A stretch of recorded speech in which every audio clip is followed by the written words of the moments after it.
Siang teman-teman, perkenalkan saya atas nama Maria Angelina Teresia Angu dengan NIM PO 530-320-219937 dari tingkat 2B. Saya mahasiswi dari program studi D3 Keperawatan ND. Di sini saya akan menjelaskan tentang konsep negosiasi dan kolaborasi. Negosiasi dan konsep kolaborasi. Definisi kolaborasi. Kolaborasi merupakan istilah umum yang sering digunakan untuk menggambarkan suatu hubungan kerjasama yang dilakukan pihak tertentu. Sekian banyak pengertian dikemukakan dengan sudut pandang beragam, namun didasari prinsip yang sama, yaitu mengenai kebersamaan, kerjasama berbagai tugas, kesetaraan, tanggung jawab, dan tanggung gugat. Kolaborasi adalah suatu proses di mana praktisi keperawatan atau perawat klinik bekerja dengan tim medis lainnya untuk memberikan pelayanan kesehatan dalam lingkup praktik profesional keperawatan dengan pengawasan dan supervisi sebagai pemberi petunjuk pengembangan kerjasama atau mekanisme yang ditentukan oleh peraturan suatu negara di mana pelayanan diberikan. Tujuan kolaborasi. Tujuan kolaborasi perawat adalah untuk membahas masalah-masalah tentang klien dan untuk meningkatkan pemahaman tentang kontribusi setiap anggota tim serta untuk mengidentifikasi cara-cara meningkatkan mutu asuhan klien. Agar hubungan kolaborasi dapat optimal, semua anggota profesi harus mempunyai keinginan untuk bekerja sama. Manfaat kolaborasi. Manfaat yang didapatkan dengan diterapkannya kolaborasi antar profesi kesehatan antara lain: A. Memberikan pelayanan kesehatan yang berkualitas dengan menggabungkan keahlian unik profesional. B. Memaksimalkan produktivitas serta efektivitas dan efisiensi sumber daya. C. Meningkatkan profesionalisme, loyalitas, dan kepuasan kerja. D. Meningkatkan kohesivitas antar tenaga kesehatan profesional. E. Memberikan kejelasan peran dalam berinteraksi antar tenaga kesehatan profesional. Karakteristik kolaborasi. Menurut Carpenter 1990, kolaborasi mempunyai 8 karakteristik, yaitu A. Partisipasi tidak dibatasi dan tidak hierarkis. B. Partisipan bertanggung jawab dalam memastikan pencapaian kesuksesan. Adanya tujuan yang masuk akal. C. Ada pendefinisian masalah. D. Partisipan saling mendidik atau mengajar satu sama lain. E. Adanya identifikasi dan pengujian terhadap berbagai pilihan. F.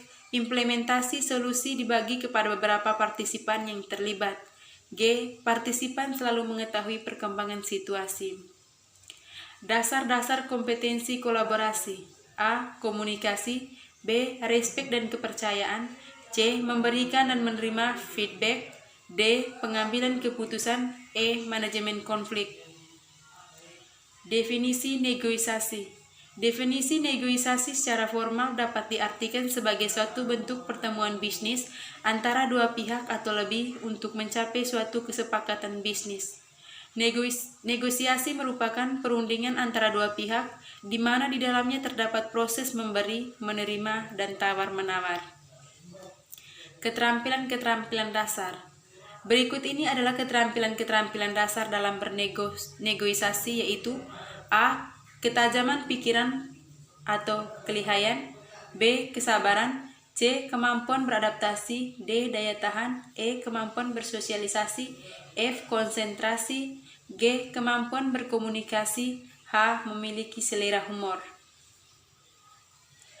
Kriteria negosiasi. Adapun kriteria dalam melakukan negosiasi antara lain: 1. Ada pihak-pihak yang terlibat. 2. Ada tujuan yang hendak dicapai setiap pihak. 3. Ada permasalahan yang harus dibahas. 4. Ada proses tawar-menawar. 5. Ada harapan mencapai kesepakatan. Manfaat negosiasi. A. Menciptakan suatu jalinan kerjasama antara satu pihak dengan pihak lainnya untuk dapat mencapai tujuan masing-masing. B. Adanya saling pengertian di antara masing-masing pihak yang akan bernegosiasi mengenai kesepakatan yang akan diambil dan dampaknya bagi semua pihak. C. Negosiasi akan bermanfaat bagi terciptanya suatu kesepakatan bersama yang saling menguntungkan bagi semua pihak yang akan bernegosiasi. D. Terciptanya suatu interaksi yang positif antara pihak-pihak yang akan bernegosiasi sehingga jalinan kerjasama akan menghasilkan suatu dampak yang lebih luas bagi banyak orang. Proses dalam negosiasi. A. Pihak-pihak yang mempunyai suatu program atau pihak pertama melakukan penyampaian dengan memakai kalimat yang santun, jelas, dan terinci. B. Pihak dari mitra bicara untuk menyangga mitra bicara dengan tetap menghargai maksud pihak pertama.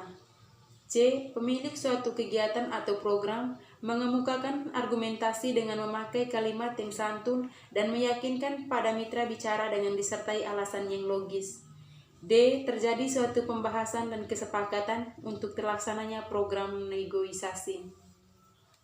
Berikut tahapan negosiasi. 1. Tahapan persiapan. 2. Tahap diskusi.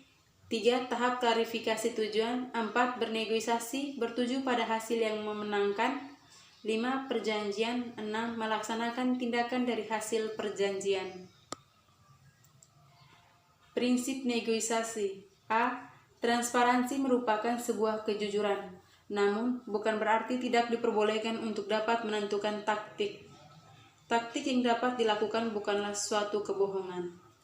B. Akuntabilitas merupakan sesuatu hal yang dapat dipertanggungjawabkan. Artinya, seseorang yang melakukan negosiasi ini hendaknya harus konsekuen dengan yang dikatakan. C. Keadilan yang dimaksudkan yaitu pembagian pada porsi dalam suatu kerjasama harus adil.